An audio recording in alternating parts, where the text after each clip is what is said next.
মানে যারা বাংলাদেশে থেকে পোলাপান আছে বিদেশ যাওয়ার লাগে ফাল পারে যে ওয়েদার চেঞ্জ করবো ভিডিও করবো ঘুরমু টুরমু বড় বড় বিল্ডিং দেখমু মেয়ে দেখমু যাই হোক ভাই একটা কথা কি এগুলা কিচ্ছু না ভাই কিছুই নেই ওই রকম জায়গায় পড়লে মানে ওই রকম যদি সুখের কাজে থাকতে পারো তাহলে তোমার লিগে সুখ আছে কিন্তু মনে করলে এই যে দেখো না বয়ে রয়েছি এই যে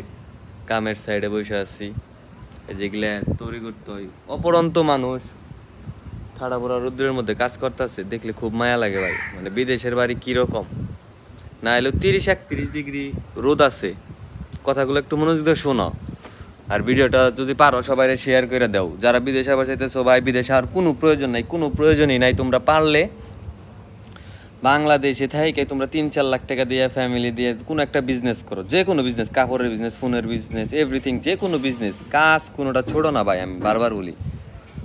চুরি বাদ দিয়ে তুমি যে কাজই করো রিক্সা চালাও বা অটো চালাও সিএনজিতেও কিন্তু অনেক ইনকাম কোনোটাই ভাই ছোড়ো না সব থেকে বড় ভুল করছি যে ঝুঁকে বইরা এই বিদেশে এনে